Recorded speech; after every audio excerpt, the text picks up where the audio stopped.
Kakinada Narasimha road కుంతీదేవిపేటలో భారత రాజ్యాంగ నిర్మాత డాక్టర్ బిఆర్ అంబేద్కర్ 68వ వర్ధంతి సందర్భంగా భీమ్ ఆర్మీ రాష్ట్ర నాయకులు పిల్లి శివకుమార్ ఆధ్వర్యంలో కార్యక్రమం జరిగింది. ఈ కార్యక్రమంలో ముఖ్య అతిథిగా సిటీ ఎమ్మెల్యే వనమాడి కొండబాబు పాల్గొని భారత రాజ్యాంగ నిర్మాణ డాక్టర్ బిఆర్ అంబేద్కర్ విగ్రహానికి పూలమాలలు వేసి ఘన నివాళులు అర్పించారు. ఈ కార్యక్రమంలో మాల కార్పొరేషన్ రాష్ట్ర డైరెక్టర్ కొల్లబత్తుల అప్పారావు, దళిత సత్తా నాయకులు బచ్చల కామేశ్వరరావు, అంబటి చిన్న, కాశీ బాలయ్య, దౌర్ల చిట్టిబాబు, కాకిలేటి రవీంద్ర, కొవ్వూరు భీమ్ ఆర్పీ నాయకులు ఉబారాజు, ఈరుల్లు రాజ్ కుమార్, 24వ డివిజన్ టీడీపీ నాయకులు నాని, న్యాయవాది మూర్తి తదితరులు పాల్గొన్నారు. అదే సందర్భంగా రెండు విషయాలు చెప్పాల్సిన అవసరం ఉంది. బాబాసాహెబ్ అంబేద్కర్ ఆయన మీ అందరికీ తెలుసు, ఒక రాజ్యాంగాన్ని పొందుపరిచిన వ్యక్తి.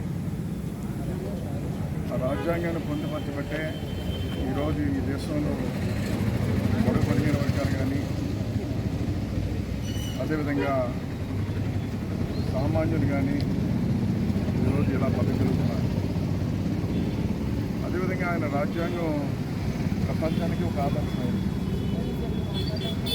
అలాంటి వ్యక్తి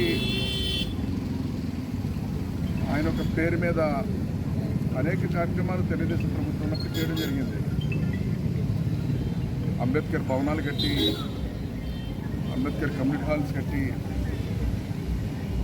దళిత వాళ్ళు అనేక కార్యక్రమాలు చేసి అభివృద్ధి కార్యక్రమాలు చేయడం జరిగింది.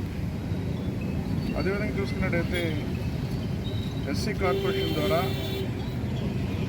ఎస్సీ సోదరులందరూ కూడా ఎవరైతే పేదవాళ్ళు ఉన్నారో, పేదవాళ్ళు కానీ, చదువుకుని ఉద్యోగాలు లేకుండా ఉన్నవాళ్ళు కానీ, అలాంటి వారికి ఎస్సీ కార్పొరేషన్ ద్వారా లోన్లు ఇచ్చి ఆర్థికంగా బలపరచడం జరిగింది. ఆర్థికంగా బలపరచడం కాకుండా విదేశీ నుంచి పెట్టి విదేశాల్లో వెళ్ళి చదువుకునే అవకాశం కూడా కల్పించడం జరిగింది. చాలామంది చదువుకున్న వాళ్ళు డబ్బులు లేక విదేశాలు వెళ్ళలేక ఆగిపోయిన వాళ్ళు చాలామంది ఉన్నారు. విదేశీ విద్య పెట్టి చదువుకోవడానికి అవకాశం కల్పించడం జరిగింది. ఆ విధంగా బాబాసాహెబ్ అంబేద్కర్ ఆశయాలు 100% నెరవేర్చిన ప్రభుత్వం ఏదైనా ఉందంటే తెలుగుదేశం ప్రభుత్వాన్ని గర్వంగా చెప్తున్నారు.